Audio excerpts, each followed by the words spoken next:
So we are here at the Goetheanum, which is a large conference and research center near Basel in Switzerland. We do lots of seminars, larger conferences, and therefore have lots of smaller buildings for different workshops. But our main focus is the large stage, where we do conferences up to 1,000 people. We needed a way to connect all of the buildings together, to get the video together, to get the sound together. Because we already had our Dante solution for our audio network, we wanted to find something that was similar, IP-based over the network that we could quickly implement into our existing system. So right away, of course, we came upon BirdDog. First implemented one P200 camera as a test, and it was so successful. It worked very, very well for our live streams. We then got the package with 3 P200 cameras and keyboard. Got the task to build a dedicated studio where we could do all of our Zoom sessions for the board. We wanted to have a room where we could also do our live streaming with hybrid, where half people were here and a few hundred people online. And then we also wanted to be able to have the capability to be flexible, so we could use a room for multiple purposes. And therefore we have the P200 flex cameras up on scissors. So we have where we can quickly bring the cameras down or orientate them depending on if it's a lecture or if it's an interview session with 3 or 4 people. We can quickly change the room, and with the flexibility of the flexes, maybe that's why they're called the flexes, but with the flexes we're able to quickly get in our computers, whether it's a PowerPoint or if people are coming from remote, we could quickly add them into our video network and grab their feeds and bring them into our live video mix. As with any installation, we've found ways we can improve. And one of the main ones is to get some more fixed P200 cameras on our network, which can be installed in any of our workshop rooms. And the second larger project is in our main auditorium, where we have lots of performances which are low light, we have lots of concerts which are also low light, and conferences or lectures which also are not always very well lit. And so because of the advantages of the P4K in low light situations, we're looking at implementing those in the next year or two. And who knows, the next couple of years, who knows what new possibilities or new technologies will be out there. But we've been very happy with the IP and NDI solutions, and with BirdDog, it's been a really, really good solution for us. So we're very happy.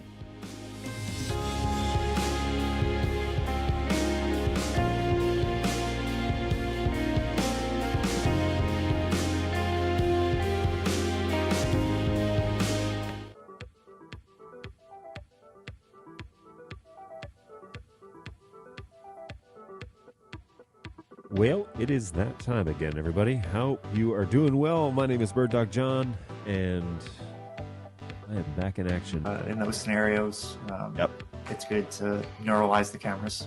You guys know that best. Very straightforward. Plug it in, go to the web UI, link the source, walk away. You know, like.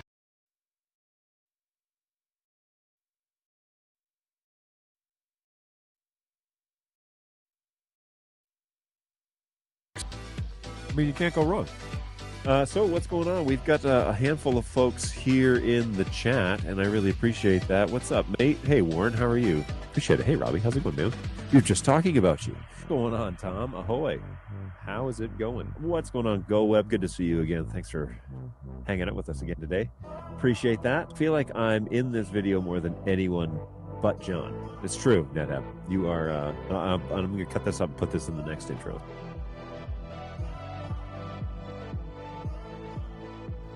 Well, this is bizarre.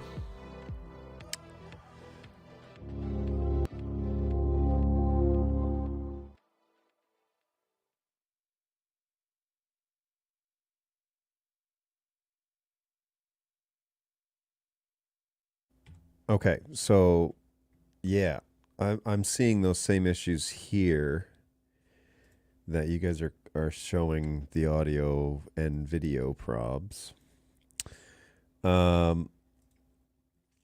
It's kind of got to do with the way that I'm sending this over. How do I do this? I don't know if it's the feed from the Stream Dude's machine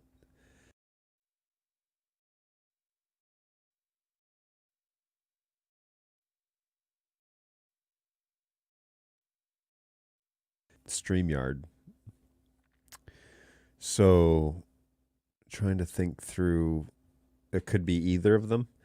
I noticed it slightly that the time kept stopping, so I went into Access Manager on the StreamYard computer and added the IP address for the vMix feed, but that does not seem to have corrected the issue.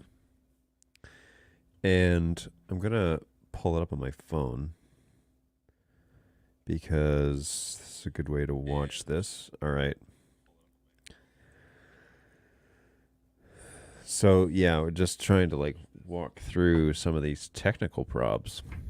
It's always a learning experience when we're here on the Bird Dog John support show. Good stuff. Your picture is now frozen. Let's see it happen on YouTube in real time.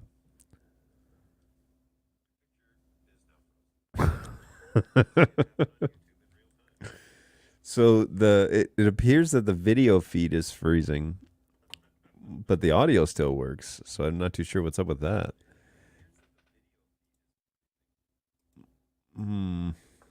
Okay, so what I'm going to try, let's, what could it be? Picture seems nice and high res now. Well, I appreciate that.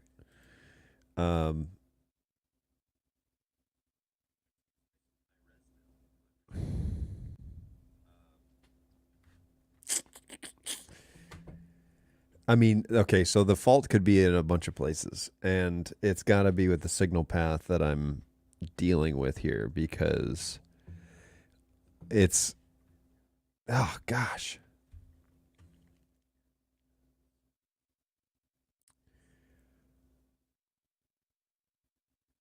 Yeah, I could, maybe I've got too many streams open here. It's causing things to back up.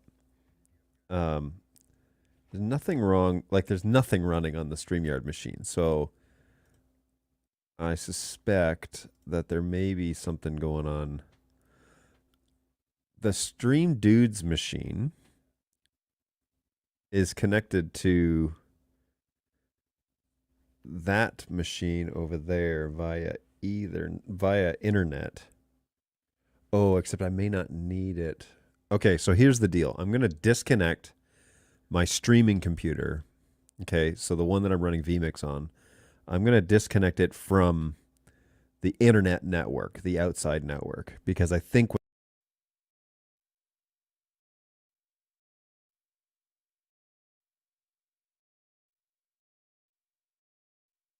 with other network to the one network. And I still think I can use the Google Chrome remote that I'm using to control StreamYard because it's WebRTC and technically it doesn't need to be outside. It doesn't need the internet to run. So here we go. Here's moment of truth, folks. Let's go ahead and go into the control panel, network and internet. We're going to go network and sharing center. And we're going to take the, oh, that's strange. Did I mislabel them? I think I mislabeled them too. Goodness. All right, so yes, I did mislabel them. That's interesting. Man, don't send a boy, right? Details. Gosh, how did I do that? So I'm going to change this. This one should be internet. Change this one to NDI network. All right, moment of truth. If this show goes upside down, then yeah, you know I've done the wrong thing. Let's just double check this now that I've changed this. Yes, okay. Here we go.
Okay, so I think I know what's going on.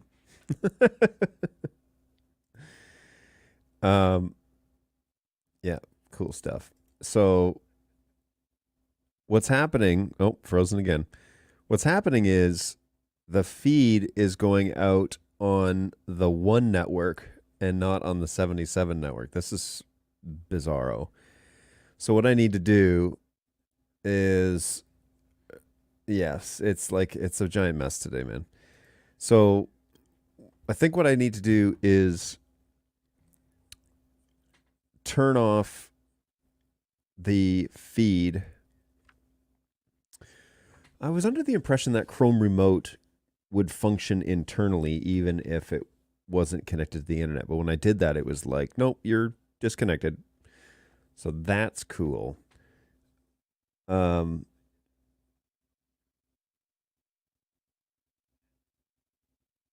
I'm pretty sure that so a studious NDI technician would say, well, what does NDI analysis say? Right? So let's jump over to NDI analysis and we'll just find the sources that are available. Can I share that with you? Share screen, share window, NDI analysis. Here we go. Check this out. So NDI analysis shows I got like 27 sources. But the question is, which is the vMix source, which would be known as Stream Dude Studio, this stuff, 7710, this one. This is the source that is freezing, source 27. And why it's freezing, I don't know. But it's now on the 77 network. Maybe before it was on the one. See, all of these cameras are on the one network, which is the other NDI network. But according to NDI analysis, and this is on the StreamYard's machine. The StreamYard machine. We are on the 7710 network for the vMix output. Okay, so this is the actual feed that you're watching right here. This is the NDI feed. So the question remains, why am I freezing? Why am I freezing? I am going to put up my little QR code, by the way. And this is, whoa, what was that? This is my heat map for, oh, that was a screw from the table. Oh, that's cool. Hopefully I didn't need that. It's just falling apart while I'm on camera. Good stuff, guys. Oh, and I'm frozen. So why, though? Why am I freezing? I shouldn't be freezing. Also, the audio still goes. And so the video freezes up, but the audio seems to keep functioning. Inside NDI webcam, I know that you select the video source. What is going on here? This is not cool. Oh, what's up with that? There are two vMix output 4s. Why is that? I'm not running bridge or anything. Maybe that's the problem.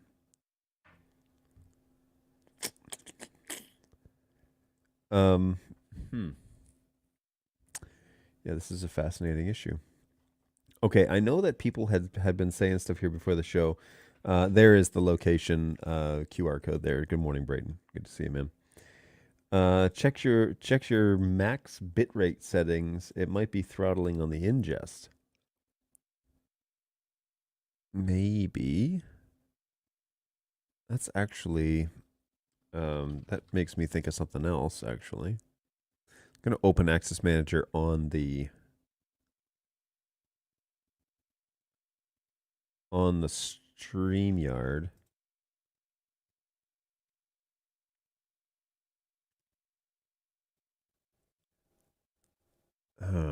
Interesting. All right. Well, anyway, we'll keep fumbling through this. Good morning, Balu. Balu, by the way, has delivered snacks on stream today, and I'm quite excited because it's a throwback. Ah, dang it. Video's frozen again. This is so annoying. It is a throwback when I get the video back. There we go. Where are we here? Cameras, overhead. If you want to check this out, the legendary Dunkaroos. This hopefully was made recently and not like as a part of the 90s craze where they really gained popularity, but pretty excited about our snacks on stream this morning. So come hang out as I enjoy some nostalgia from the 90s. Shout out to Balu for making that happen. Okay, so it just keeps freezing up. I'm not doing anything on the StreamYard machine that would cause that. I'm not doing anything on the Stream Dudes machine. However, I am running Multiviewer this morning on a separate computer. So I'm going to disconnect from this machine, go to that computer real quick, and turn that off. There, frozen again. I can see it on the screen on the other side of the office. There, hey. So let's see here. Maybe I'm asking too much and I need to... What is going on here? Something's up, man. Yeah, something is up with my machines.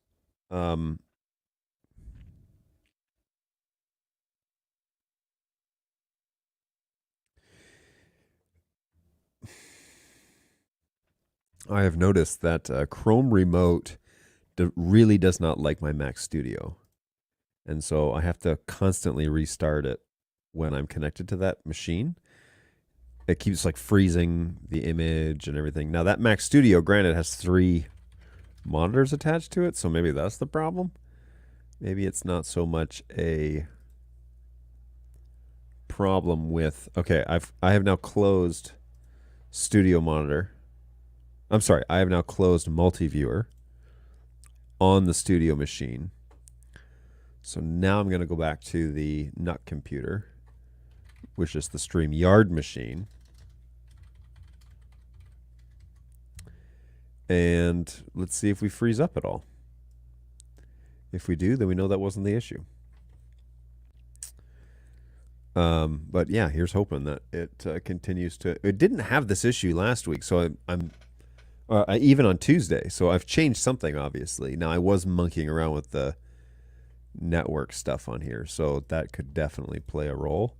Matter of fact, now that I think of it, okay, the automatic metric is on...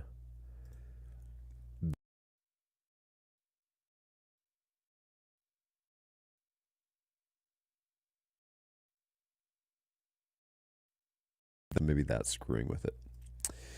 Hey, what's going on, Matt? Hey, I came here to find out when the X120 will finally be shipped. So, as a general rule, the support show does not announce when things are ready or done, other than when they actually go public. So that information isn't available on this show.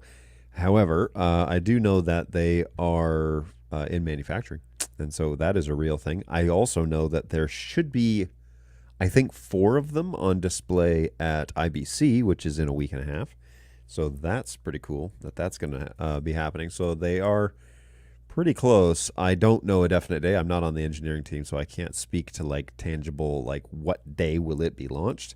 But I know that we're getting down to the wire with it, where it's in final QA. So yeah, hopefully sometime soon. Anyways, I don't know officially what to say about it, but oh, look, I'm frozen again. That's cool. So it wasn't that. Found that out. Okay. If I do just NDI analysis again, oh, look, I come back. 28 sources found. Well, what's up with that? Man, that's really annoying. I'm really annoyed that that's what's going on here. We can also jump over to my little heat map. Hey, thanks for playing along, everybody. The heat map shows where you are, and there's 2 simple questions. If you scan that QR code, it'll say what country are you in and what city are you closest to, and it will put you on my map. So we got somebody in Africa today. That's pretty fun.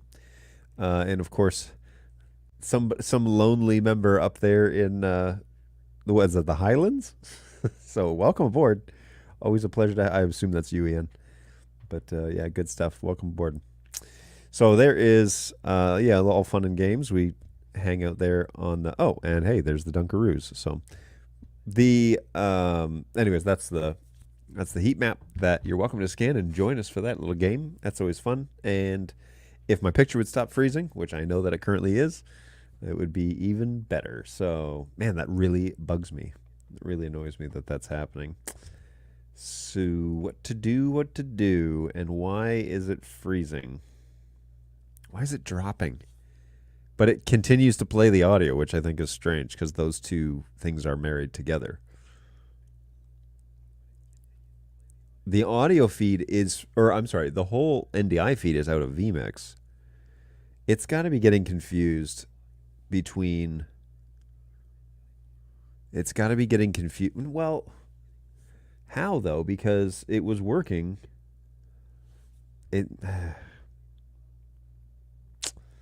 All right, I'm going to change the priority on the StreamYard machine because I do know that I changed that.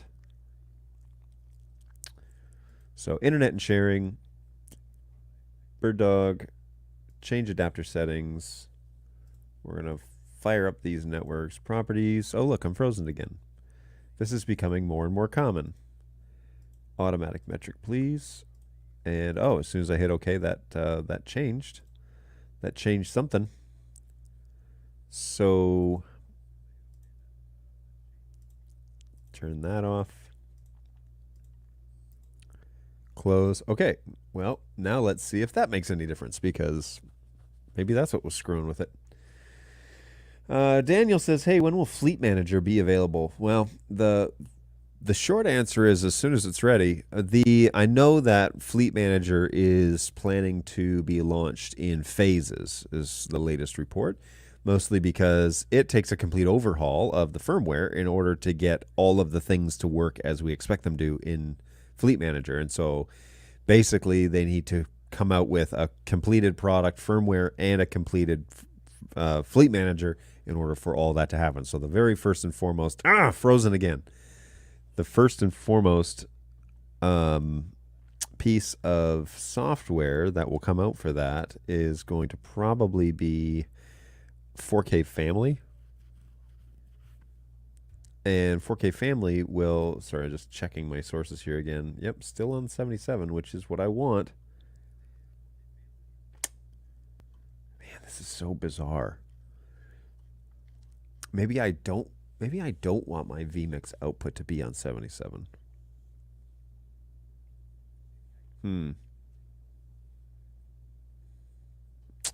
What is causing that? Anyways, so Fleet Manager should launch alongside, I think, the 4K Family firmware because 4K Family is still sitting in LTS and not an NDI 5 yet. But in order to get to like a full-on real NDI 5 SDK style firmware, we need to overhaul the whole thing. So that's what they're up to. They're trying to get those things all coordinated. So then next will probably be Flex Family, the converter line, and then the camera line would follow shortly thereafter. So not too sure exactly. Oh, I was frozen again. I'm not exactly sure as to in terms of timeline, like when all those products will be available for Fleet Manager to actually manage. But I do know 4K Family is first, and that is to get them up to the NDI 5 standard. So that is what we can plan on to begin with, at least. And there was Ian had said something here. Where is it? There. Is Fleet Manager available, or can I just not find the download? It is currently not available. It's in alpha, so they're working on it as we speak. Hey, I like your shirt. What's going on, Omar? I like your shirt. How do I get one? This is now vintage. They don't make these anymore. You had to be at NAB 2019 to get this shirt. Yeah, I wish it was swag, but it's not. And my picture's frozen. Hey, John, how about rebooting vMix? Yes, Heinrich. That is also on the potential plan. So what I might do...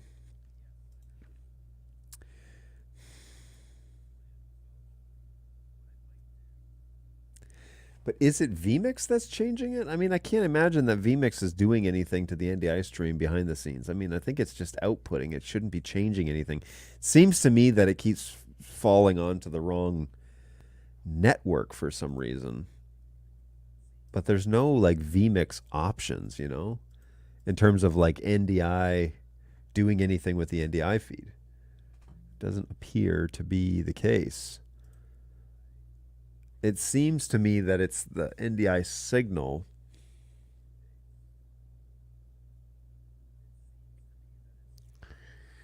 And it's not. You know what? Oh, there. See, frozen. Okay, cool. Let me open Studio Monitor. So when, okay, here's an interesting thing. When I open Studio Monitor, the vMix feed does not come through. Okay, so I go to vMix output. I mean, this has got to be the error. So I wish I could show you this, but when I select the actual Stream Dudes machine, Studio, it shows vMix output now 3 times. And they're all checked. And I think that's what's going on here is I'm on multiple networks, and so it's outputting it on both of them, and it doesn't know which one to lock onto. And so it's probably locking onto the wrong one and not showing me the feed. If I go to the vMix, the VLC output is good. So the music. But the Stream Dudes, the actual output for the stream is not working. There, I'm frozen again. When I select it, I also notice that I tend to freeze. I tend to freeze when I select that vMix feed in Studio Monitor. All right. So let's go ahead and I'm going to reboot vMix. And let's go back to old school here. And I'll be right back. But I'll go back to old school and... Do I have any like old music from here? I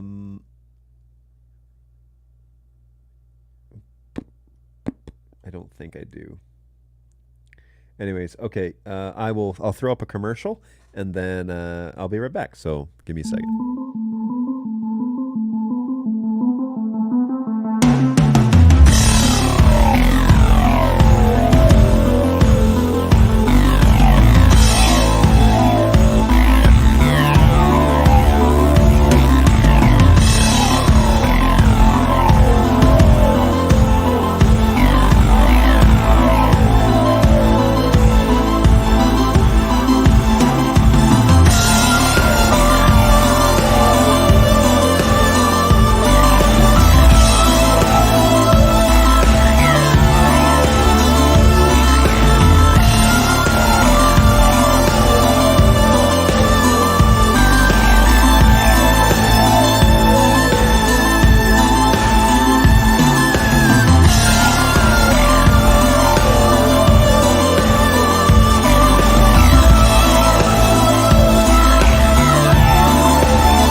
All right, that was old school. That's what that was. All right, so we're back.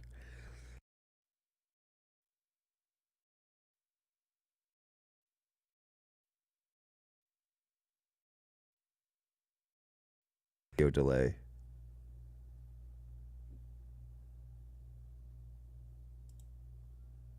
Wait, what's going on? Oh gosh, this is not good. This is not good. Okay, so is this a... Wait, now the audio's synced? Wait, am I seeing crazy? Am I crazy? Is this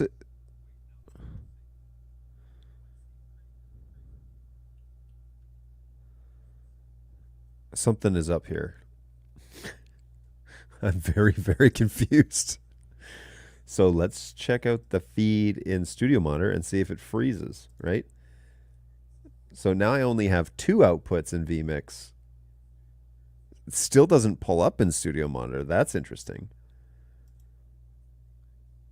Why does it? Oh, and I'm frozen because I tried to do this. Is that why?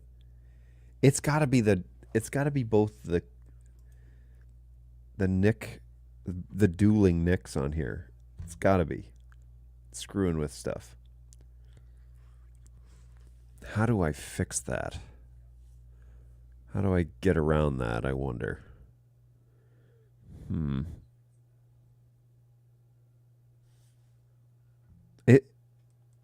I'm having trouble. Am I coming through the whole time? Is the audio always coming through or is it dropping?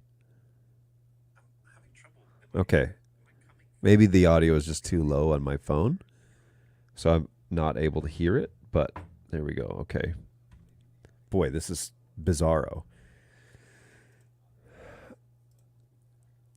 But when I run Studio Monitor, it's worse. It always drops when I try and look at the vMix feed. So if we go back to NDI analysis,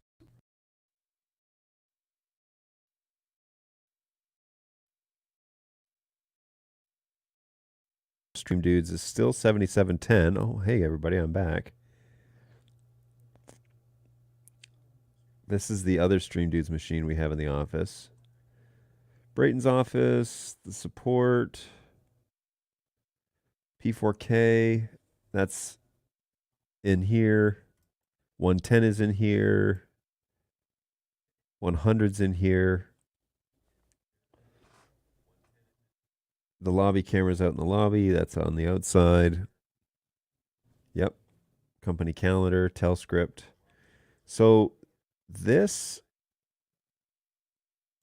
guy, I wonder if this guy needs to be on the 1. Curious. Maybe. All right, so if we go back to Access Manager, because I wonder if that's what's happening, if it's flipping back and forth. So now if I say the internet network, whoops, is the default, and I were to run, probably have to restart vMix again. I'm going to pick a shorter commercial this time because that one was way too long. So let's pick the cloud commercial.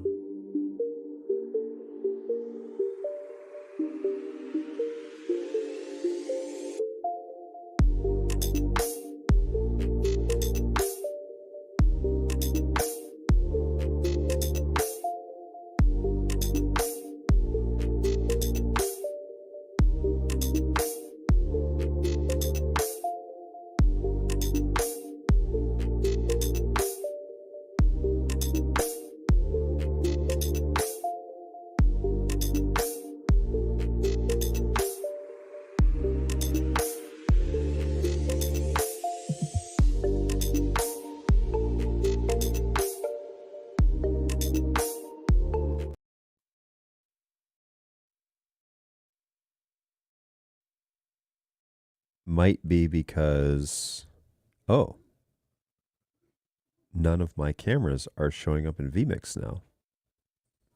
Fascinating. But I'm on both networks. What the heck? This is so annoying. Okay, so let's go back and reconnect these cameras. Okay. Say okay. Oh, how fascinating. This is a great little problem to have live on a show. All right. 192.168.77 dot. What is the camera called?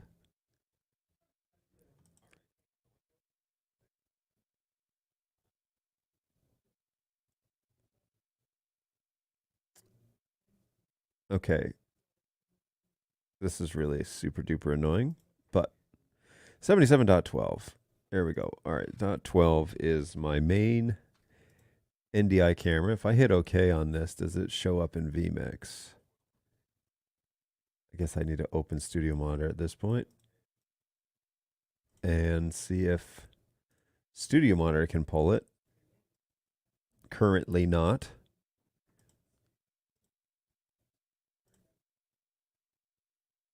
All right. So that evidently really royally screwed things up. Okay, cool. So we're going to go back here and say no preferred NIC in Access Manager and see if any of these guys show up. We're going to restart Studio Monitor real quick. I'm going to have to restart vMix because there's just no way around it. Okay, so I am now showing up in Studio Monitor without the preferred NIC. So let's do this one more time with a commercial, and I'll be right back.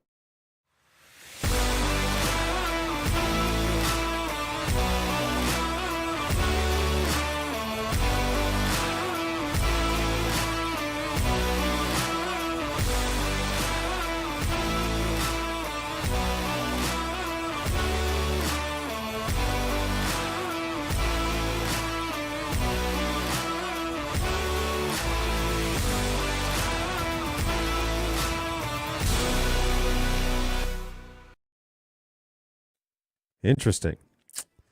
Okay, so let me make sure. Okay, got audio here, watching the show, and there it is. Okay, so the preferred NIC definitely jacked with the show.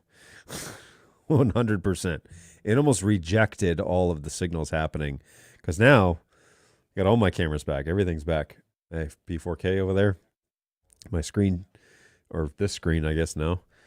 They're all here. So that is very, very interesting to see kind of unfold. Now the question is, will I freeze again, right?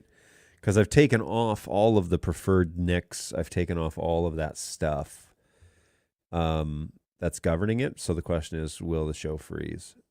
I'm not 100% sure why I can't see the vMix feed on the StreamYard computer in Studio Monitor. It should be there, but it's not pulling up. Now, that's what you're watching here. Like, that is this feed that's coming through is that. So, yeah, it's bizarre. Very, very strange. I just got here and I see a distinct lack of hairline.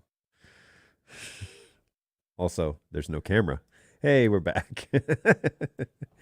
Yeah, so I did shave the beard.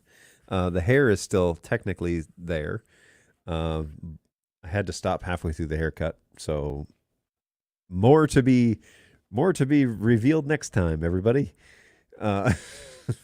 Whatever that means. So yes, I have I've changed my look a little bit. Okay, knock on wood, nothing has dropped yet with all the preferred NIC crap in Access Manager turned off. Well, I had to make my own coffee today, which is rare. Usually my coworkers are also avid coffee drinkers and they graciously make coffee in the office. However, one of the coffee drinkers is now working in a secondary space and it's not attached to the main office. So he's downstairs. And then and the other coffee drinker works from home a couple days a week. So I had to fend for myself this morning. And yeah, this is it's not as good as when they make it. So kudos to you two. More of your head to be revealed. Exactly. One day. But at least I got this under control, right? Like that's really what's going on. So Heinrich, I took your suggestion. I did reboot 3 times at the end of the day. Thankfully, I still have some commercials in StreamYard that I could do the little transition with, and that seemed to work all right. I like that. So, but thanks for that little heads up. Appreciate that. Okay, so let's start the show. Yeah, whoops-a-daisy. So yes, we have had quite an eventful morning. All sorts of malfunctions, which I have not experienced before. I'm not even too sure why I prioritized. I'm not entirely sure why I prioritized the NDI signal in Access Manager on Tuesday, because I have two VLANs. I have a data VLAN, which is the one network, and then I have my NDI studio network, which is the 77 VLAN. And the computers are plugged into each of them. So all of the machines in this room now, all three of them are plugged into two separate NICs on each of them, and then one is on that 77 network for the NDI stuff. That's here in the studio, and then one is on the one network, which is everything else. So if I were to bring in a second camera, so let's do that. Let's see. Yeah. So we have a camera. Oh, that's also very fascinating. So now the StreamYard machine, maybe I need to check the Access Manager. Now the StreamYard machine won't pull the one network cameras. Yes, because the preferred NIC is the NDI network.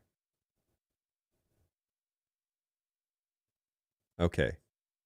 But I think that would make sense because you want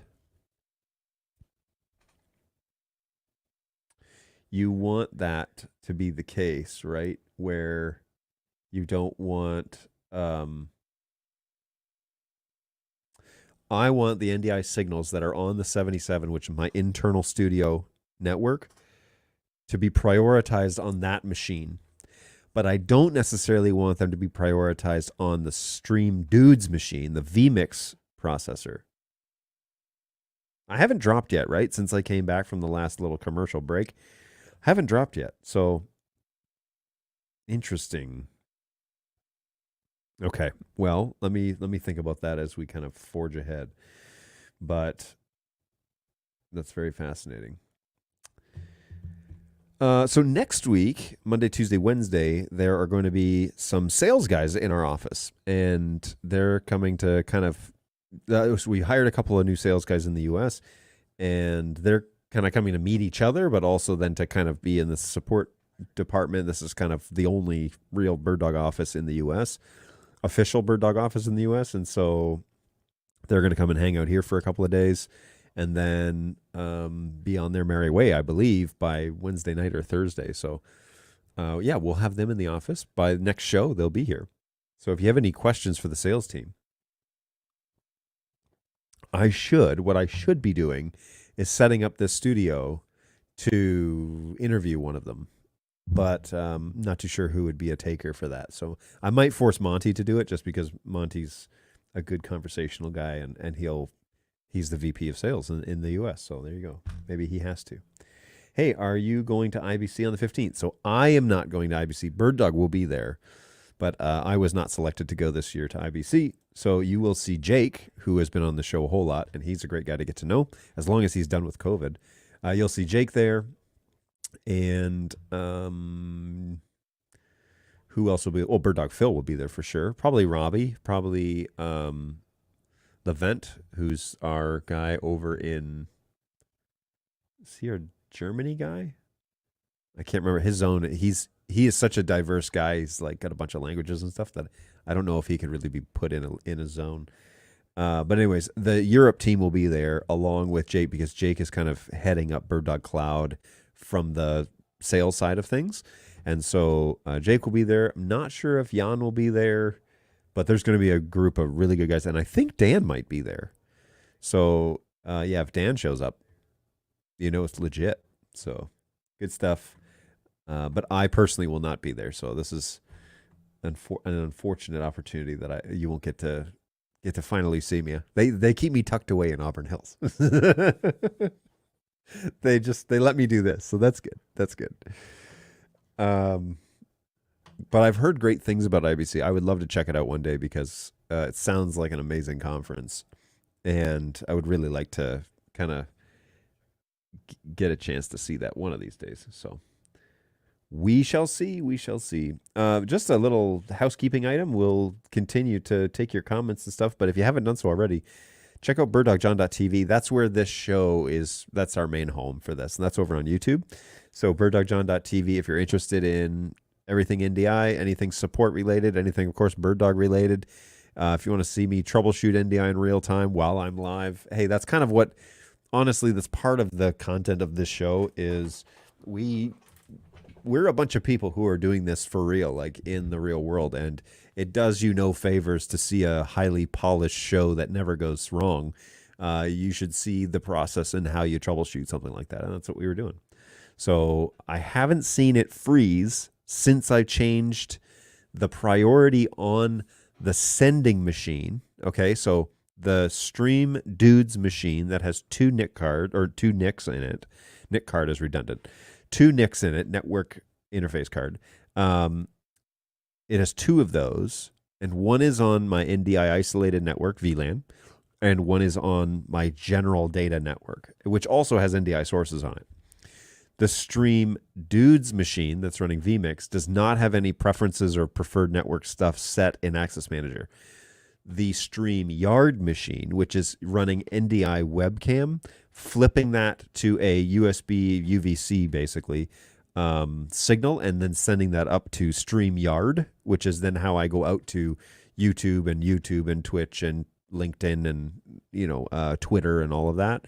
That's how I send that signal out there. So it needs to take that signal though from my NDI network, the 77, and flip it and put it up on the 1, which is the data network where the internet is.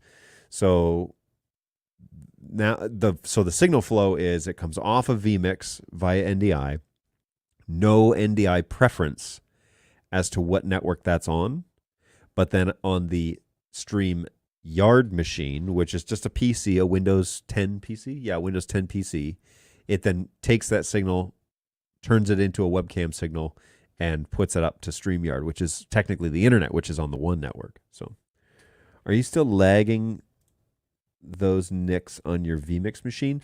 So no. So something's, unfortunately, I haven't figured it out yet, but I am running two 1 gig Ethernet ports on the Stream Dudes machine. I'm not running my Thunderbolt enabled Echo Express 2 fiber ports, which I still want to do, but the fiber ports were 1 gig as well. So in terms of like performance, that shouldn't matter. However, I need it to be on the VLAN 77 and the data VLAN as well. So the network infrastructure has changed a little bit.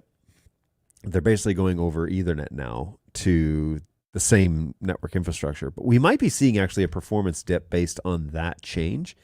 Now, I tried to be slick and buy a Thunderbolt card, but it's not sending anything to the Echo Express box for some reason.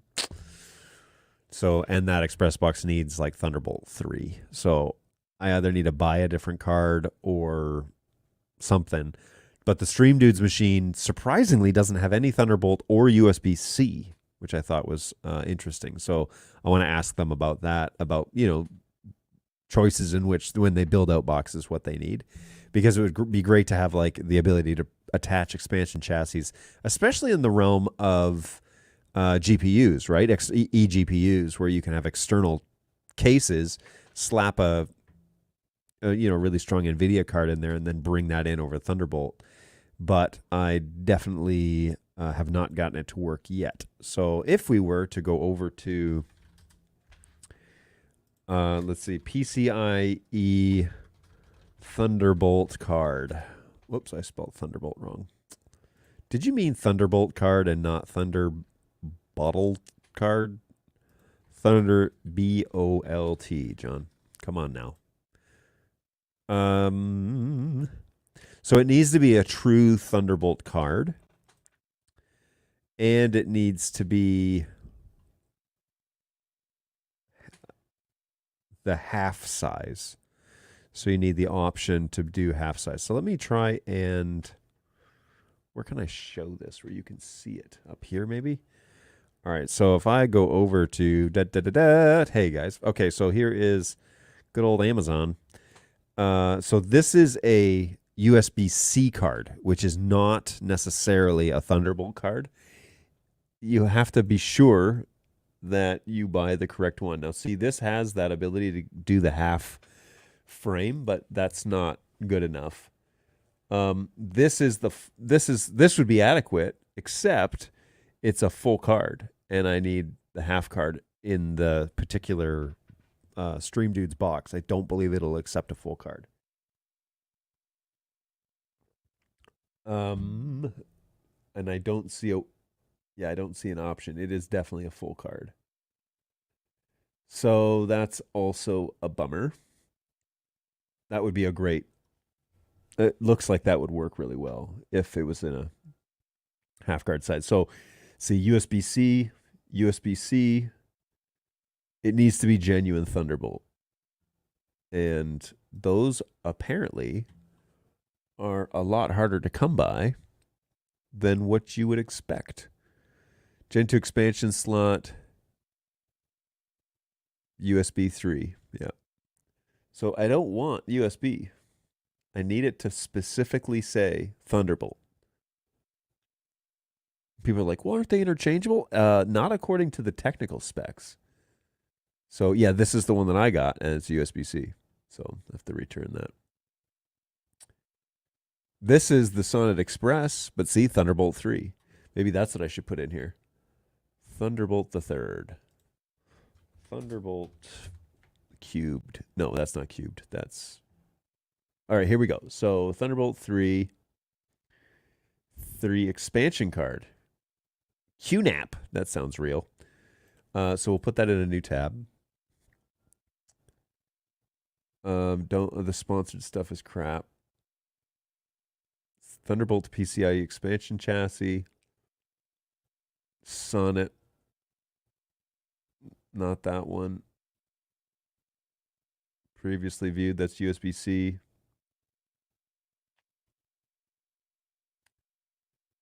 Firmware expansion. Whoa.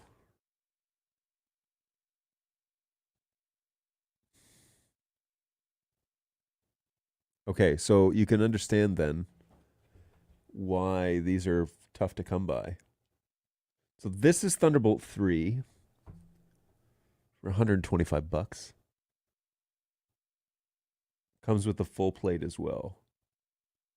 All right. Well, I will have to check that out because I'm not too sure what the options are. Hey, you should also be able to set up a VLAN tagged network in Windows so you can lag your two ports in trunk mode to the switch. I believe you're correct, actually. Thunderbolt 3 preferably, not Thunderbolt 4. Thunderbolt 3 has access to more PCIe lanes. Really? Interesting. That I did not know. Michael, you and NetHab are always full of useful information. A VLAN tag network in Windows so you can lag your two ports in trunk mode to the switch. Yes, that's though if they're in the same VLAN. So the difference here though is now I'm... Okay, so when I got the Stream Dudes machine, which has been stellar, by the way, so we're going to talk more about Stream Dudes in a future show. But when I got the machine, I decided, okay, I technically don't practice what I preach because everything I had was on just a single data network, which our phones were on, and our NDI test sources were on, and my studio cameras were on.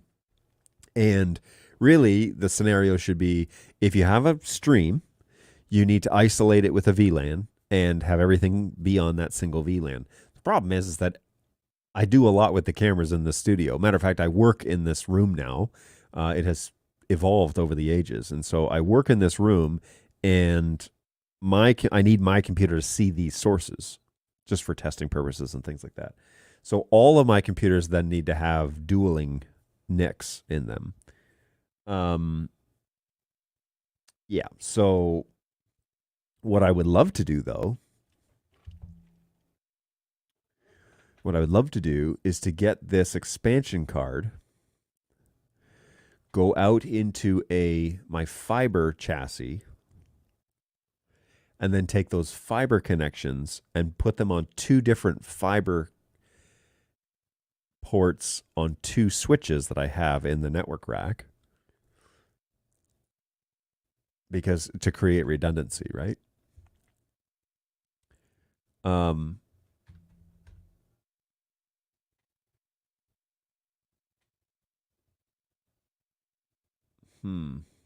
yeah.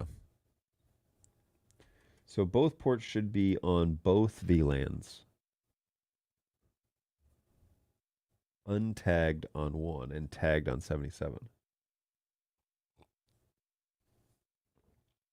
Oh, boy, that coffee is strong today. Who made that coffee? All right, let me monkey with that because I'm not going to mess with it here, but you have piqued my interest.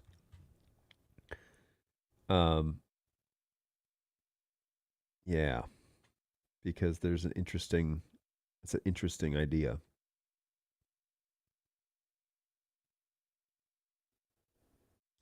Windows will let you do that?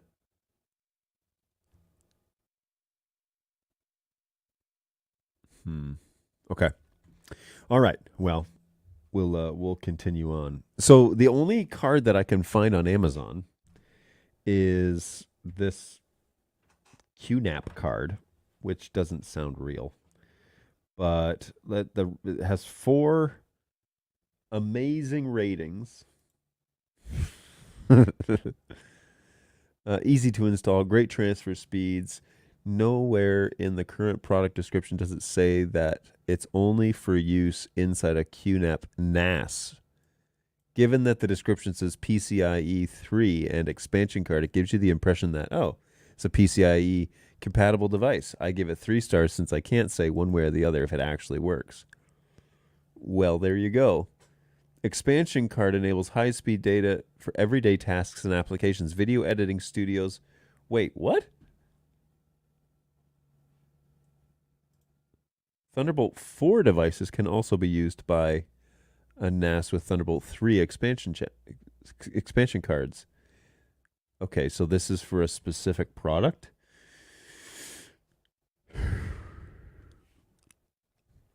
I don't know, man. All right, I guess I'm going to have to leave Amazon to find a better option, because let's go here. Does Newegg still exist? That's always the question.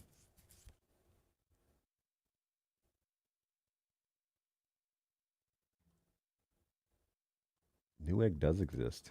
Interesting. PCIe Thunderbolt 3 card. Oh, look. That's a sponsored one. Do they have the option to... Okay, never mind.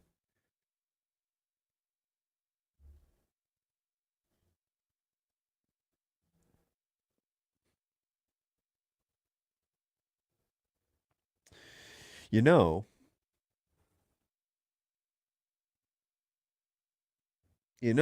I could just pull the card out of the...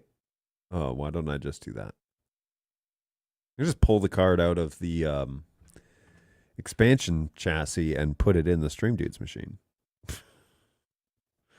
I like the modular ability of it. I like to be able to move it to a different machine, but it seems to be a lot of work for small payoff. So maybe that's what I need to do. I also need to find out if I still have the... Well, anyways, I'll sort that out. It is interesting to note that we haven't dropped this. I haven't frozen yet. Okay, so it appears that we have corrected the issue.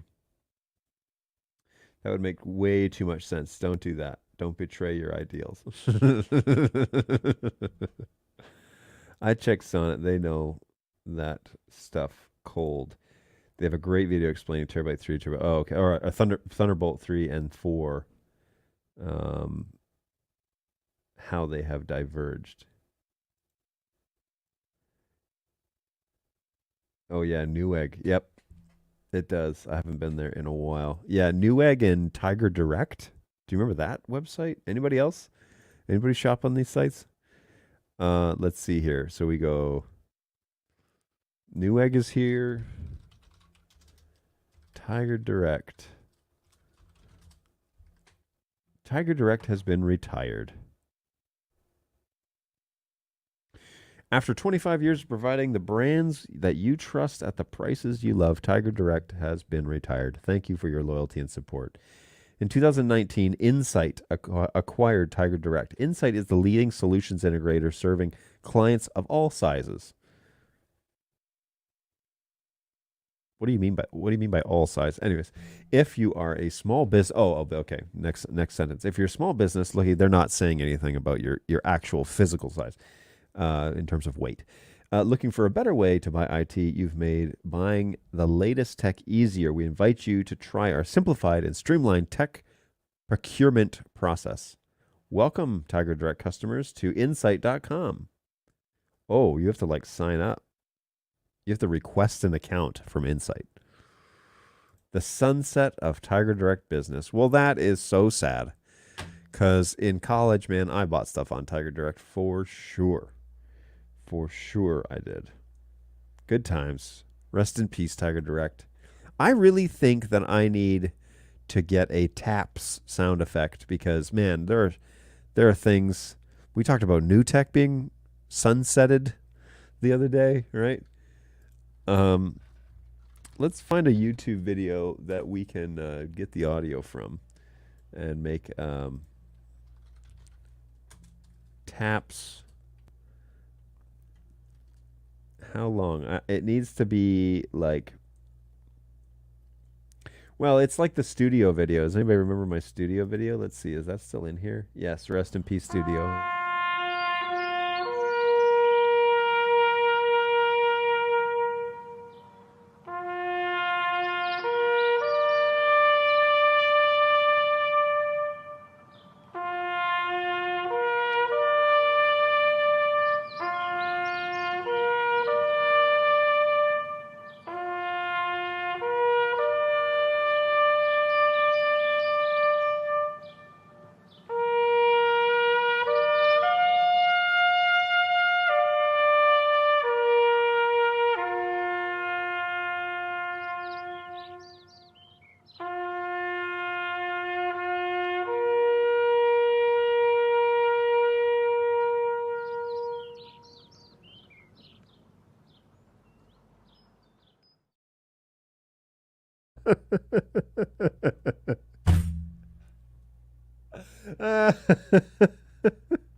I can't believe I made that. That's so great. Oh man, that's old times right there. So I got the taps audio from somewhere. So let's just see if it's still sitting in probably my Google Drive from when Bird Dog used Google ages ago. Let's jump over there. My Drive. Let's look under Twitch because that's what we used to call this. Twitch music.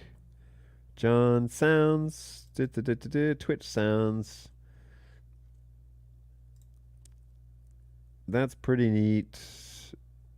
I don't see the taps thing here. And also we had support show. Is that what it's called?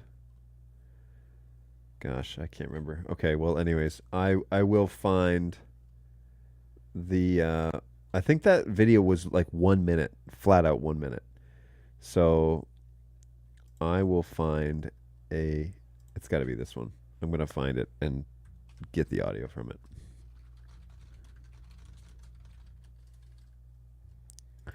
Here we go. Here we go. Here we go. All right. So, yeah, because we're talking, there's a lot of things that are I mean, not a lot of things. Just there's a handful of things that are being end of life. It seems like studio.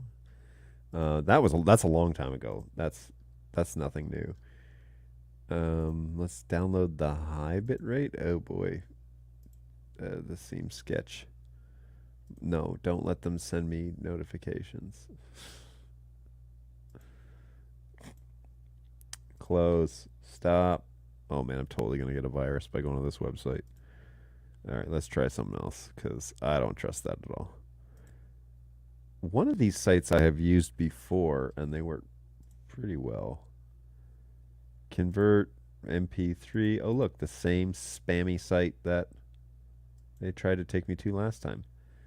There's a file downloading that I don't want. Canceled. Canceled. Don't want that. Get out of here, man. Yeah, I'm totally getting a virus on this machine. Totally. Find this and delete it. Delete. Don't download that. Yikes. Yikes. Get out of here. All right. Okay, don't go to that site. Oh, be careful what you do on be careful what you do in the interwebs when you're trying to rip audio. Doesn't always work the way that you think it does.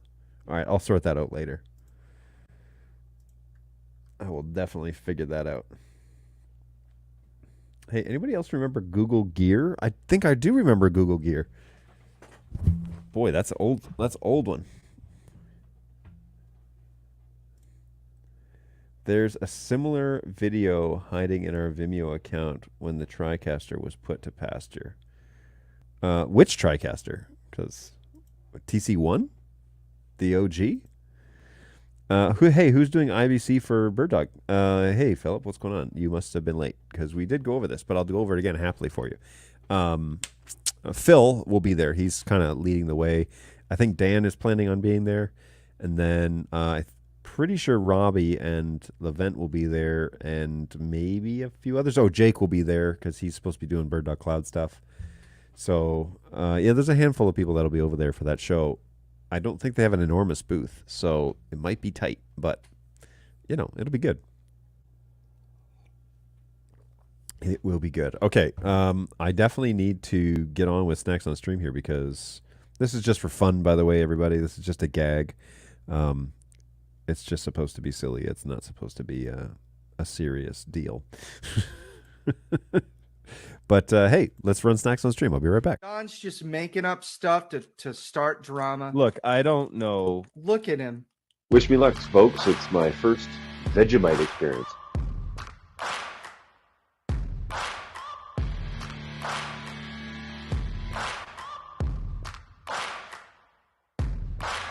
Final, this is like cheese flavor or something. It doesn't really look too appetizing. Good golly, this is something else, man. Here's the thing about Pop Rocks, and I don't know if I'm the only one like this. Pop Rocks have always been a social experience for me. I did not think that is what you were going to say. That's hilarious.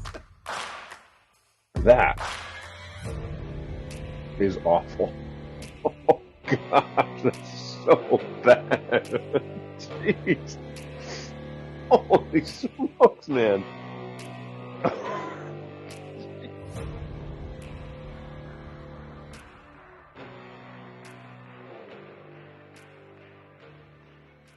Okay. Let's make sure this audio's audio's working. Today we are privileged to have, let's see, is this the one? Yeah, Dunkaroos flashback to our childhood here. So this is pretty awesome. Courtesy of Balu, who brought these in. They are not expired, so these are not originals. These are new ones, but pretty excited about this. I will confess, as a kid, we didn't have Dunkaroos as a. They were just too convenient, or my parents were just too broke, one way or the other. But it was too convenient. So, now that icing does look a little bit, a little separated. So we'll give it a go and see See what happens. If you mix it, then it turns into the color it's supposed to be. So, that's an interesting problem to have. But oh well. All in the name of science. It tastes as it's supposed to taste. So that's good. I'm not sure what type of icing it is.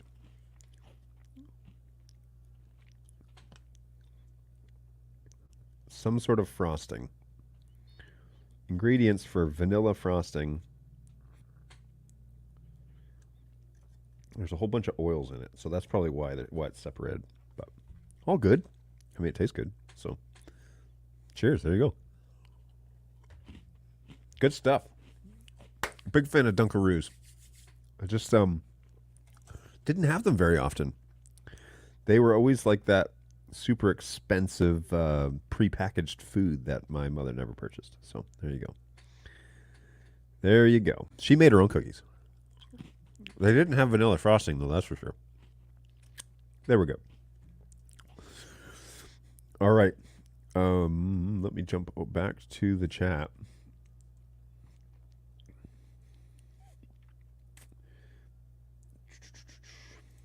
Hey, from Drumlin Media Productions in Ireland. Hey, how's it going?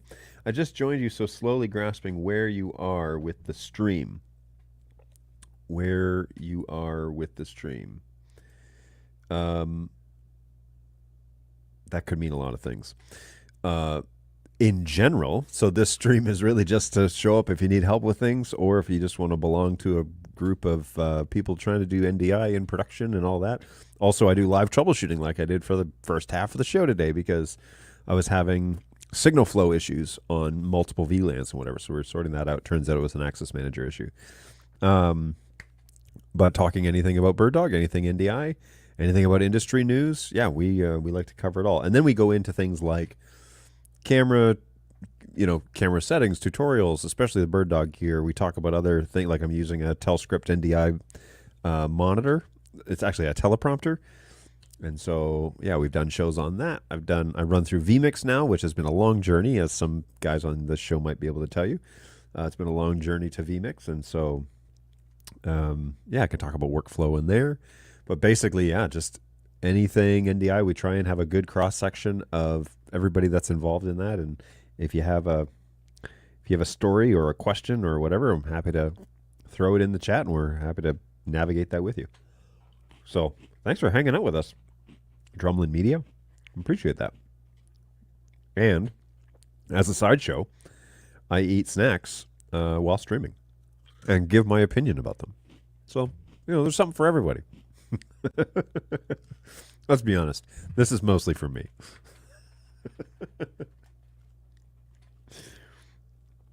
I always thought it was funny that Dunkaroos always had this small, like, icing compartment where you always had to stick your fingers in there and, like, get them all nasty. But I'm still going to do it. I just always thought that was a weird choice. This feels like a much bigger frosting container than, as I recall it, is in my childhood. Which is normally the opposite, right? Where things always seem a lot bigger back then. But anyway, pretty good. It is a throwback. Balu did warn me. He was like, hey, I got something, but it's a bit of a throwback. I always like those surprises. It's always good.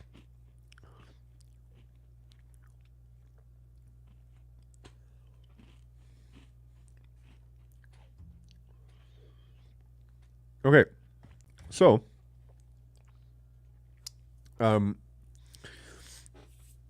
don't know if anybody had gone back and watched the Global Office Hours conversation, right? Is that what it's called? Basically, they do a live stream every day. It's very impressive because it's a highly coordinated.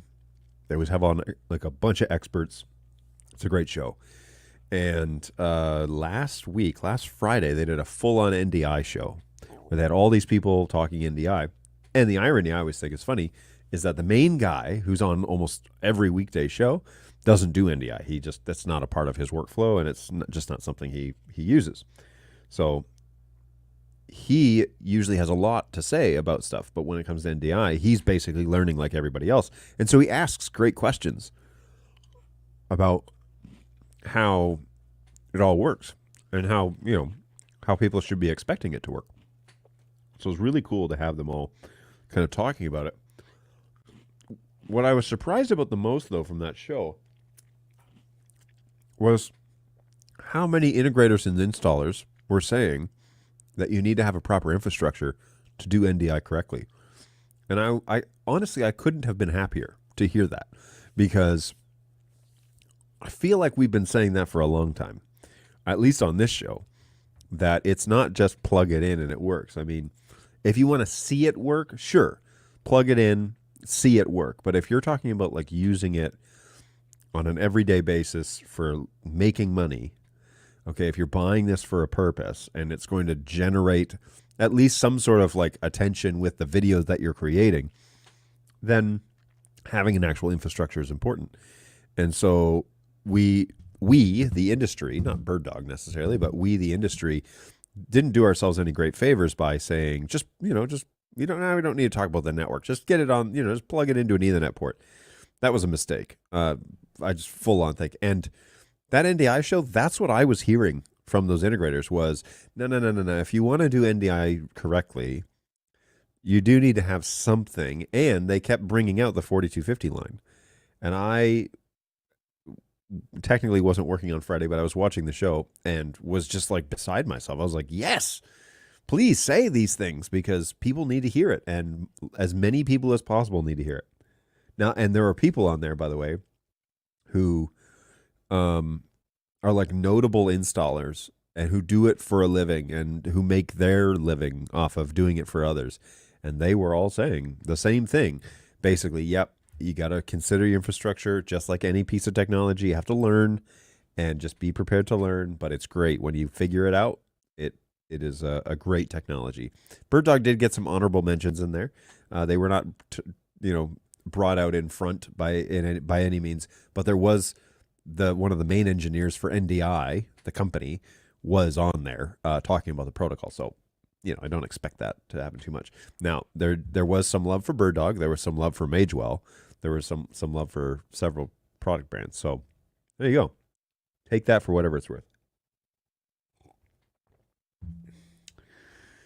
Drumlin Media, I have a few of your products and all's good with them so far. Excellent. Well, welcome to the community then. I mean, you're welcome to come to the show anytime you'd like, especially if all your products are working great. I like that.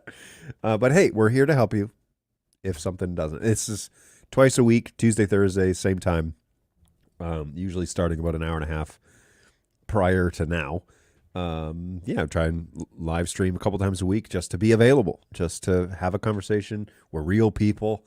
We're in a physical office. We do work every day for the Bird Dog brand. And so that's what we're here for. And this show started, 4 years ago now? This show started a long time ago. And it's just basically been an avenue to make sure that there is somebody live who can chat with you in real time and give you some ideas. And you can watch the troubleshooting process happen online. So it is not a format, by the way, that I know of any other company in this space doing, where they're having this unscripted conversation and doing things in real time and thinking through the problem and thinking through the network path and all of that.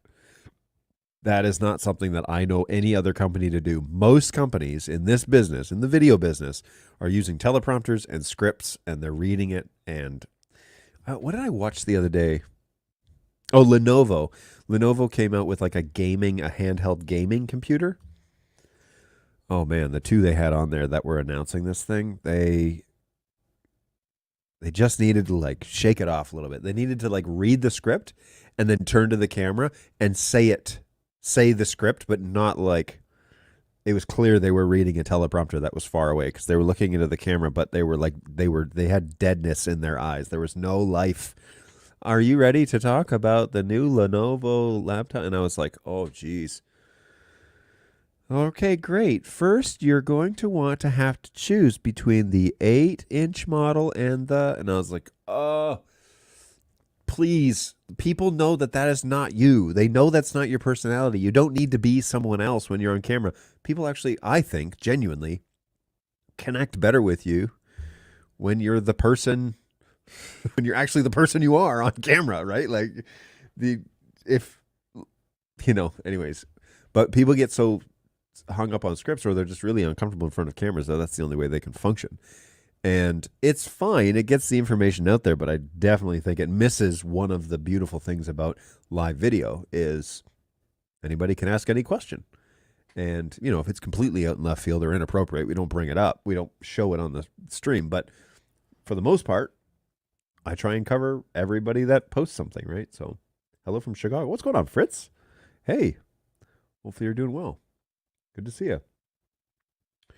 I saw a posting about a new cover for the play with vent holes. Is this true? And if so, can we get a retrofit for existing units? So there is lots of news coming up about play, which will involve that announcement. So hang tight. I can't officially say anything yet, but hang tight. We're working on that precise thing right as we speak. So more on that soon.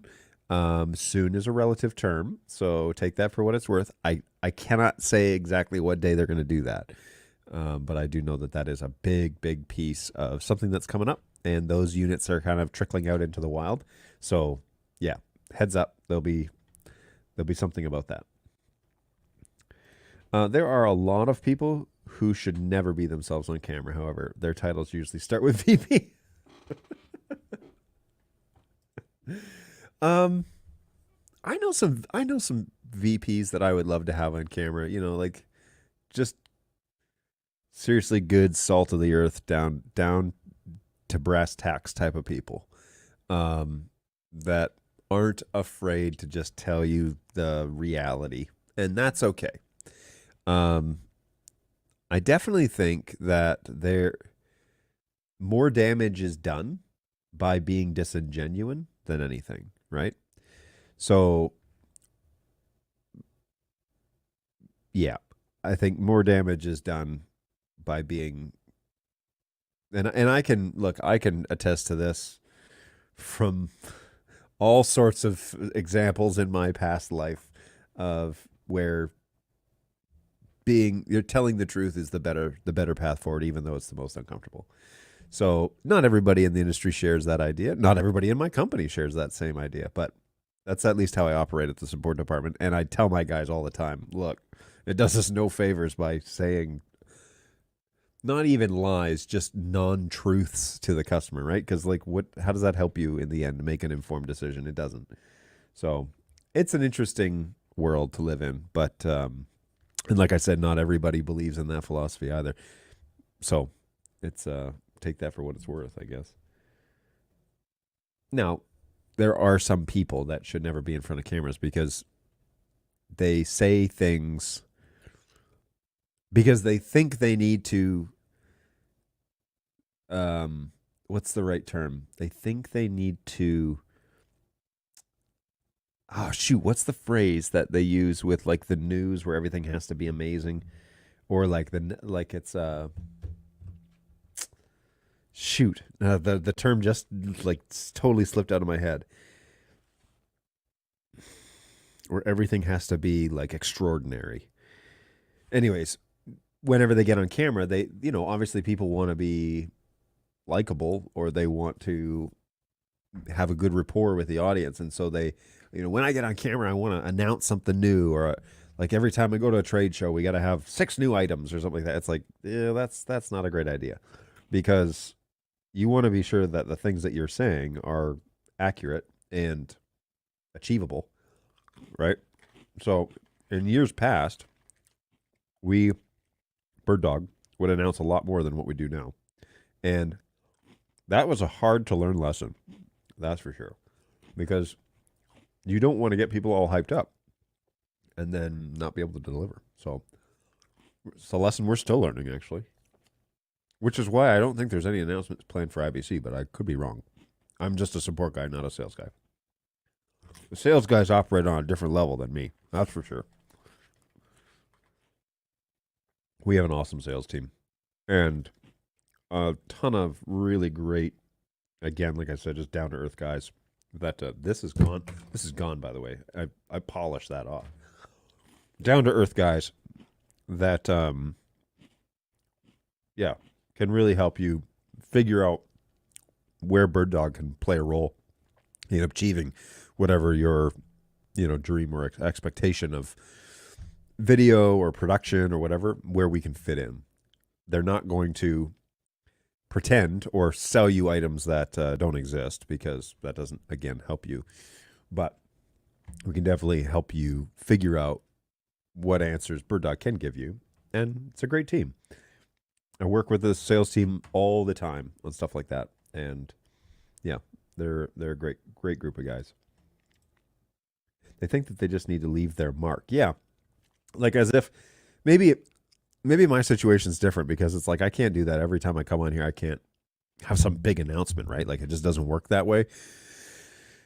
Because that's, first of all, not the purpose of this show. And second of all, I'll run out of material in like 2 weeks. Easy. So there's no way. Even it's part of the reason why I enjoy having announcements to share on this show, or bringing in guests like Dan who can share with you what the roadmap is for the foreseeable future. But again, that's not a sustainable model. And so if people are used to coming to you for the big and the big wow factor, and then you stop delivering on that, they stop listening. And so you might as well not set that bar, because you're not going to be able to achieve that every time. Instead, have a repeated show on content that is repeatable. Like, here's a problem in the NDI networking world. Here's a problem in my NDI network that I'm experiencing this morning. Let's troubleshoot it. That stuff we can walk through all the time and figure out what buttons do what things. But yeah, having something that's just like big and over the top all the time is not a sustainable model if you genuinely want to do this for a long time. So will you be attending NAB in New York in October? And if so, we'd love to have you stop over and see our studios in Midtown. Woo, Fritz. So haven't been invited to that show either. This is what I say about every show. But we do have a handful of guys that would actually probably really appreciate seeing that.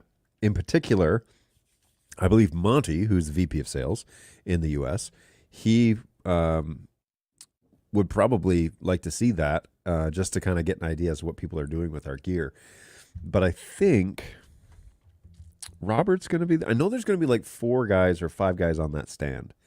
And so Robert is going to be there, and Monty's going to be there, maybe one of the new sales guys, and maybe an ELT member. I can't remember. But anyways, there you go. There you go. I like watching you discover things along with the rest of all of us.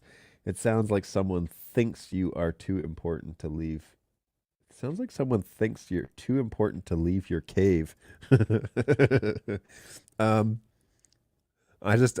anyway, potentially. I don't know. I don't think that it's too important. Remember when I said originally on this show that I make a really bad salesman? It's true. I do. Yeah, I do. And so that's fine, but that's not my role. My role is to be one of the support guys. So that's what I'm up to. One of these days we'll get back to a trade show, but who knows when.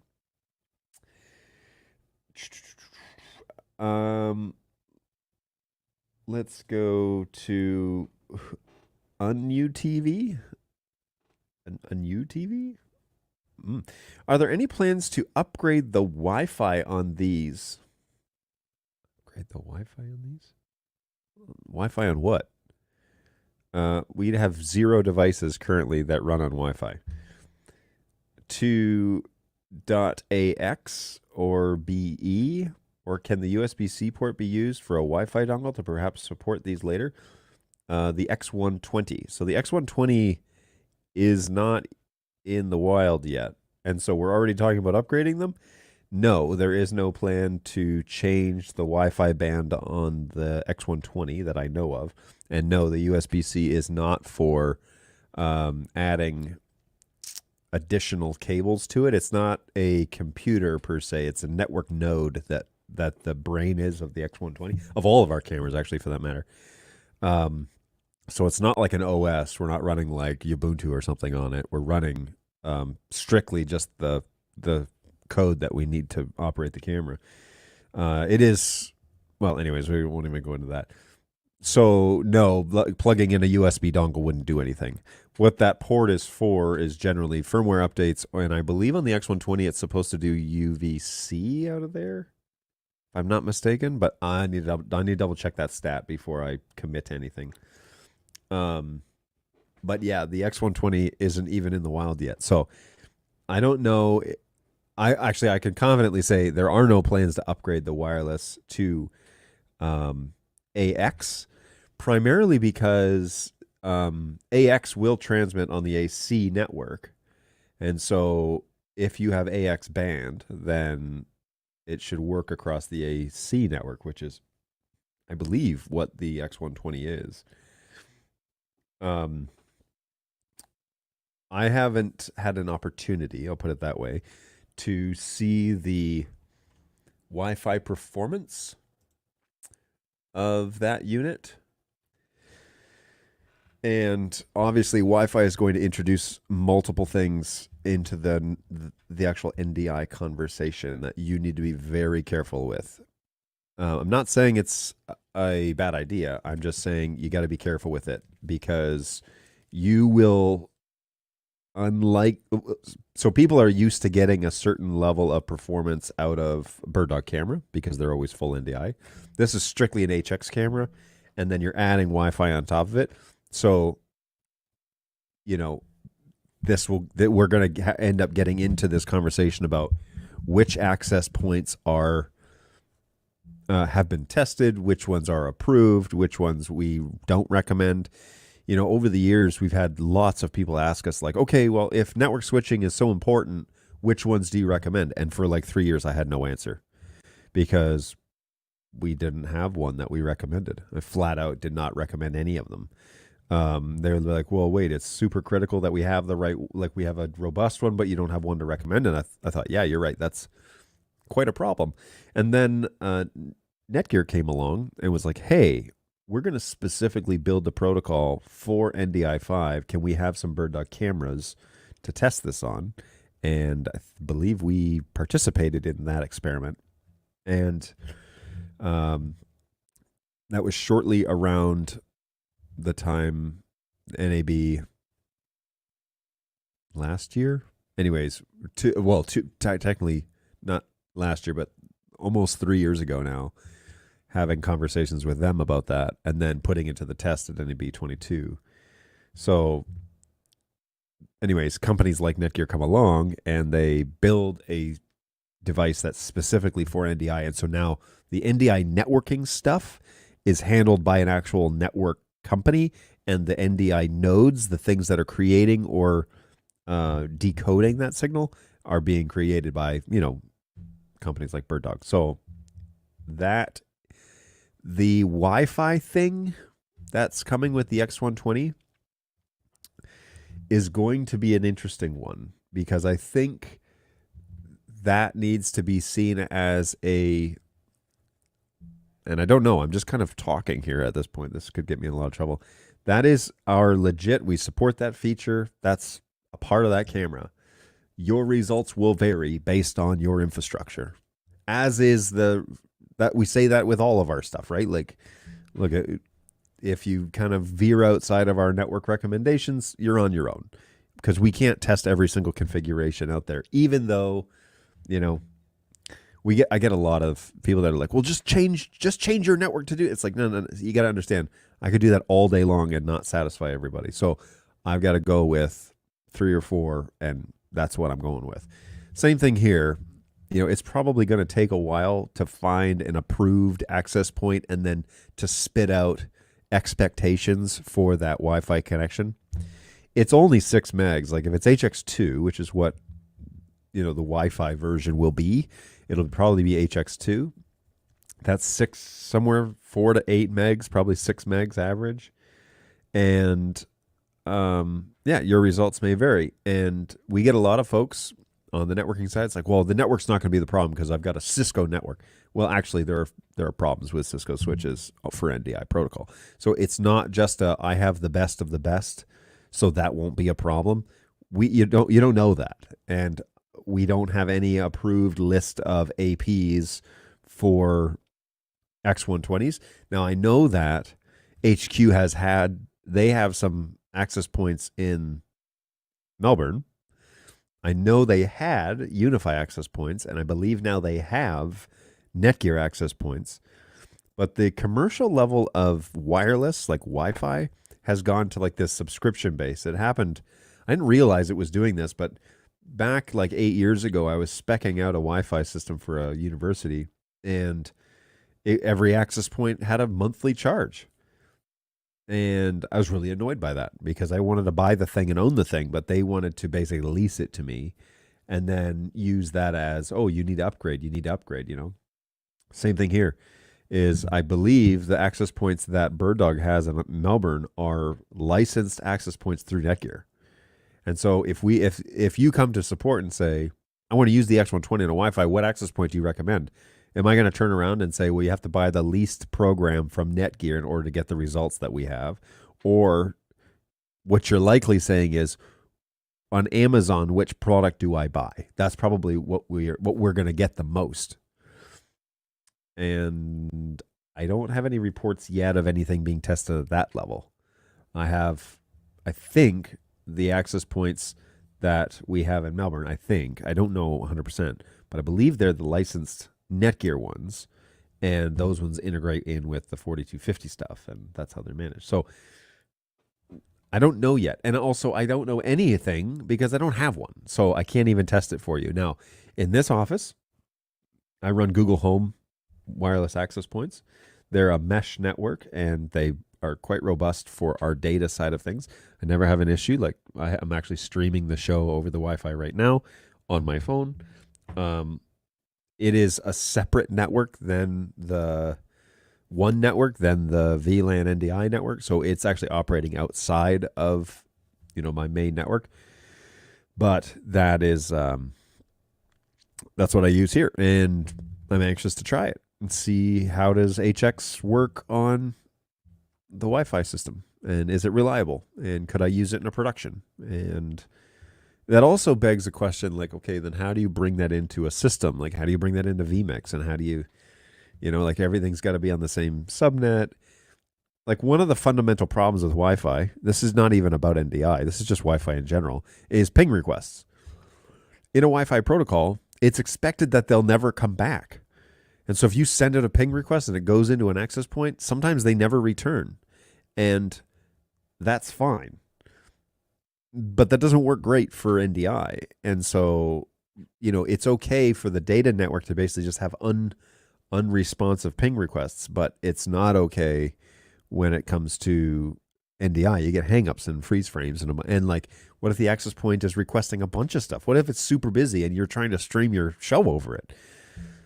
So then do we recommend isolated Wi-Fi access points? Because that kind of defeats the purpose of Wi-Fi.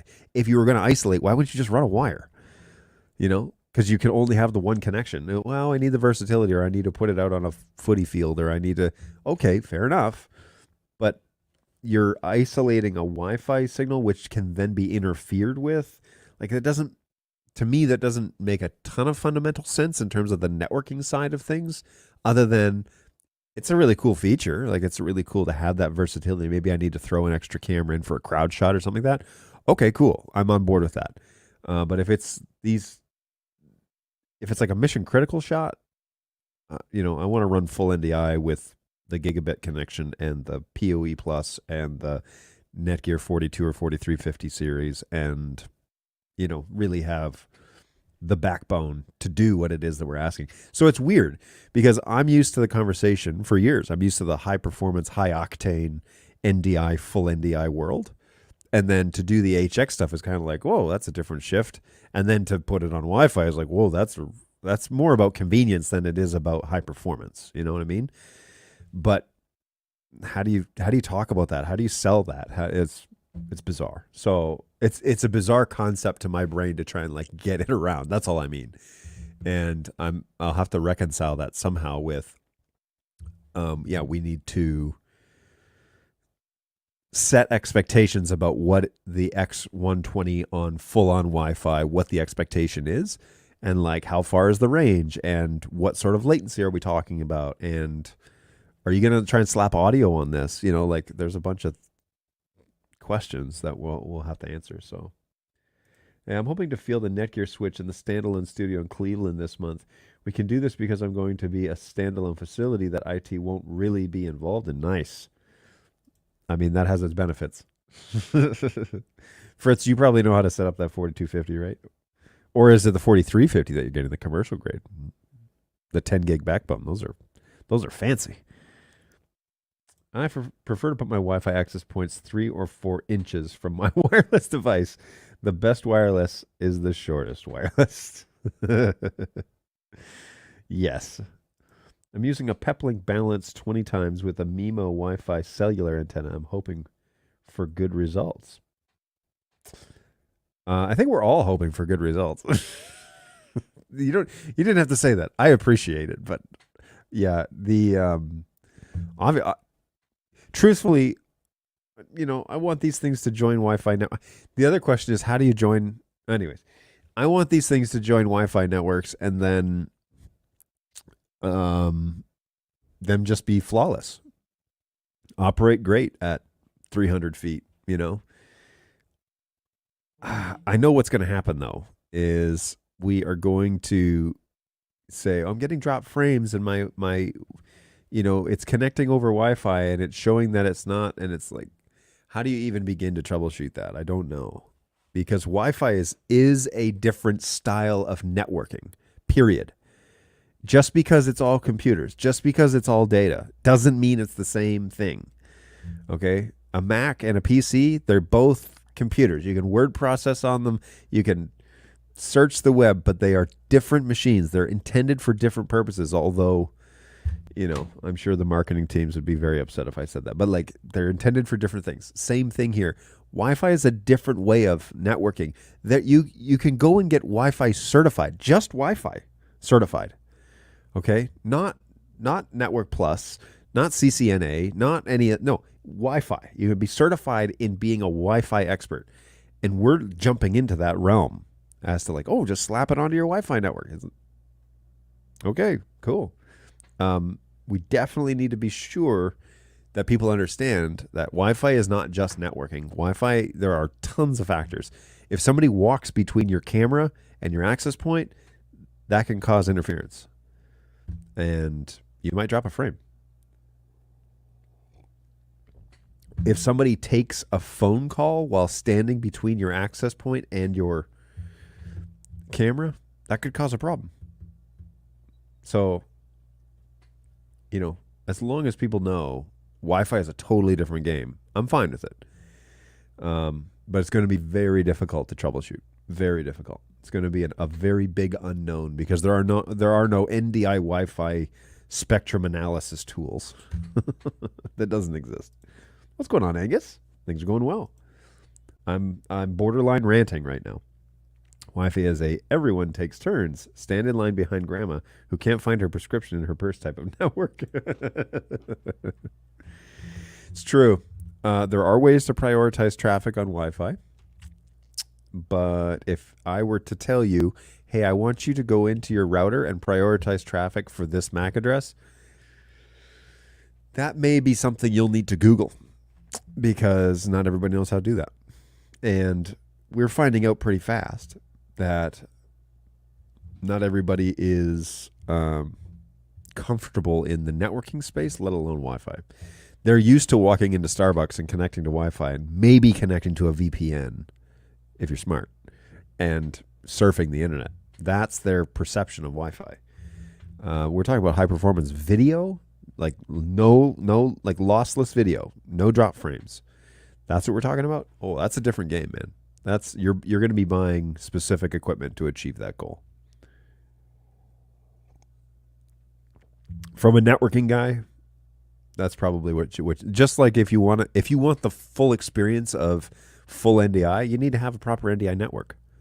Like we say that all the time. It's not to offend anybody. It's just you need to understand the network. You need to have a proper NDI VLAN, preferably isolated switches like what Fritz is doing, like preferably. Yeah, you would have the proper infrastructure in place. If you really want the absolute full expectation and benefits of NDI, it would be isolated on its own stuff. SRT makes a lot more sense for Wi-Fi enabled cameras. SRT is a lot lower in terms of bandwidth requirement. That's for sure. Like a Bird Dog Cloud native PTZ.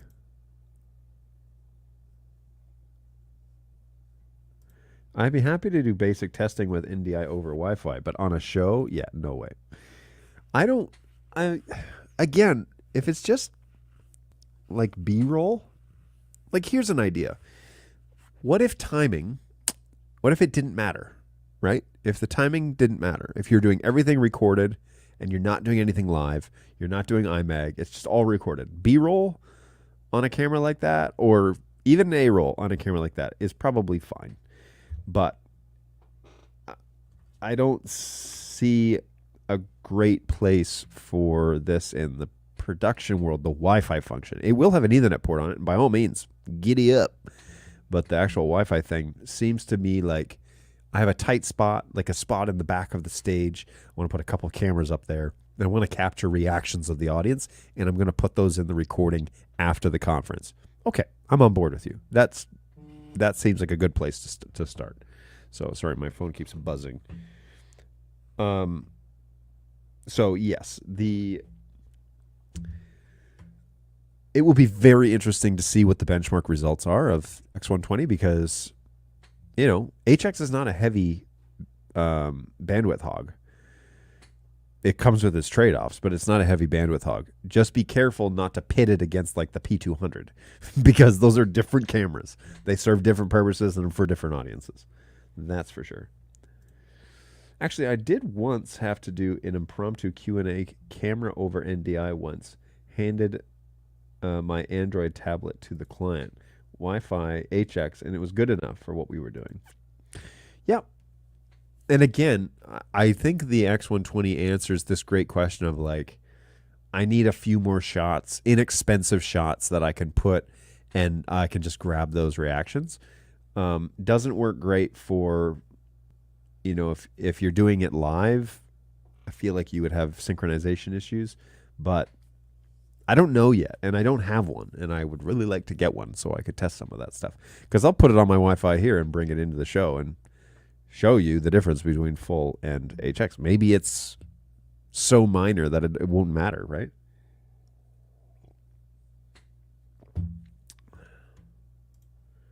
Redundant once. Derpy brain today. Well, it is Thursday, so that's about the time that whoa, it's almost 1 o'clock. So it is about that, time. Okay, so I'm done ranting. I'm super excited about the X120 because I think there's definitely a niche market for it. There's also a lot of people requesting it. Like, they really want it for that function. I have a hard time relinquishing performance over convenience. I would rather run a long cable and gaff tape it down than lower the performance of a product just so I could have the convenience of Wi-Fi. But that's me, and that's a subjective preference, and that is purely because I live in a utopia here in Auburn Hills where all of my cameras are wired and are full NDI and are super, super great for what it is that I use. And this show is live, but it's all synchronized in vMix, and then it's all sent over to StreamYard, and then that's put up on multiple places. And so it's a pretty easy, convenient way to go.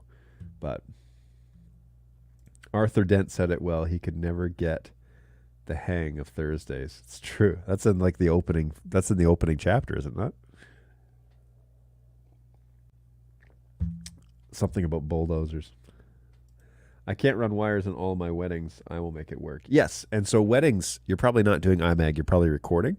And so you could run everything back and record it, maybe even cut it live, and that would probably work just fine. You again, if you're cutting it live, you might have synchronization issues, especially if you're bringing in audio at the same time. But if you're doing multi-recorder, like if you're in vMix, for example, and you're hitting the record button, it's recording all your feeds, and then you're splicing it together afterwards. That might be the way to go. So, yep, just before Frostman knocked over his house. Oh man, it's a great opening chapter of that book.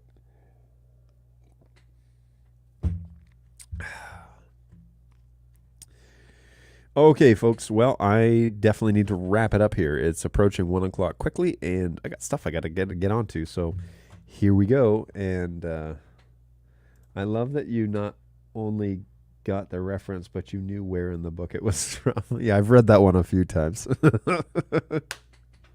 I've read it a few times, and when I was in high school, a friend of mine had the original tape recordings, cassette tape recordings of Douglas Adams reading it. And they're apparently only available in the UK now, and I keep my eyes open for those. I would love to find the recordings of it, but it's rare. The guy who reads it now is what's his face from The Hobbit, and why does his name escape me?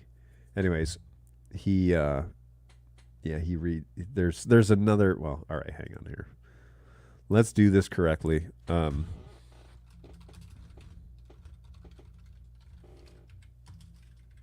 Whoops. The author is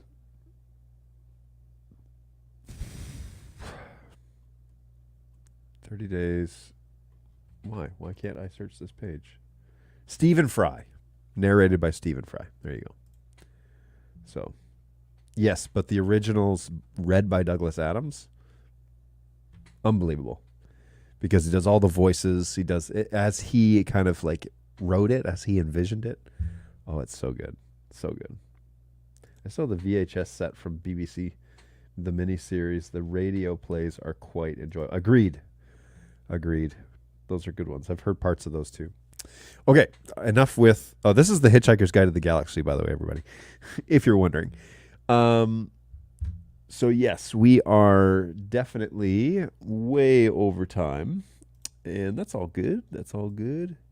We definitely need to check out our little screen here and see where everybody's checking in from. So we got half of the world, basically from Southern Africa over to the west. We've got half of the world checking in today, so that's all good. We'll have to work on those, the eastern portion of the world. We need some more people checking, although it is kind of middle of the night over there, so fair enough. But thank you so much for jumping along and hanging out with us today. It's always a pleasure, and we really appreciate that. So, hey, I'm usually first. This time I was last. There you go. Well, all good. Always happy to have you on board, Angus, as usual. Hopefully you guys are having a great week. Looking forward to the weekend, as they say.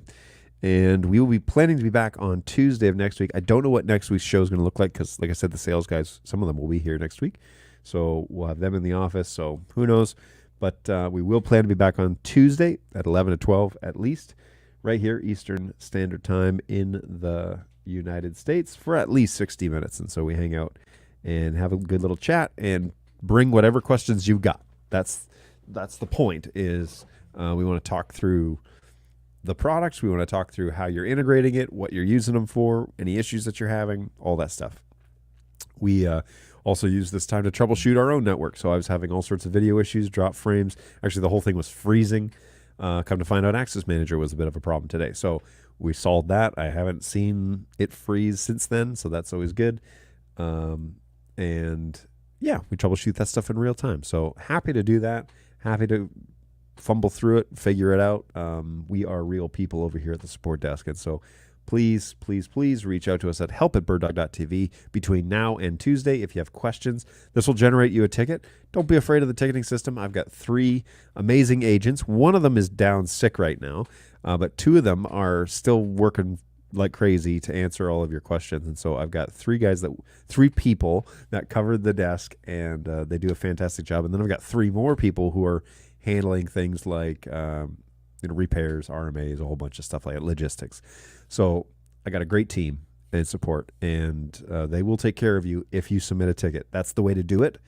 There aren't really a bunch of other avenues, but we can start by creating a ticket. We'll try and get back to you and figure out what's going on, all right? So help@birddog.tv, that's a great place that you can find us. Alrighty. So you are very welcome, Angus. We'll always wait around for you to show up. Hey, live guests, maybe. I'll see if I can set up a camera today and make that happen, but we'll see what we can do.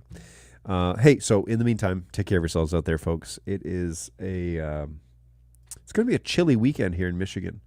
So hopefully you guys have had enough of summer and you're ready to get on with the rest of the year, because here it comes, whether we want to or not. And that's all good. We'll sort it out one of these days. But definitely have a great end of the week. Take care of yourselves. It's been a busy week, and we're looking forward to having a little break. But hopefully you're looking forward to that too. Take care of each other. Super duper important these days that we kind of watch out for each other, because there's not enough of that going around. So, hey, we can at least do that here on the show, right? So feel free to come back, be a part of our community, hang out with us, chat with us, drop me a line in the chat.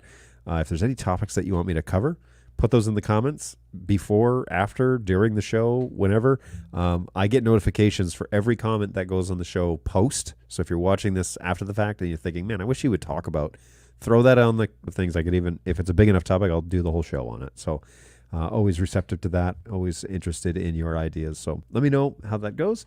But take care of yourselves, and we will see you guys next week on Tuesday around 11 o'clock if everything goes as planned. So take care. Have a great weekend, guys. We'll see you soon.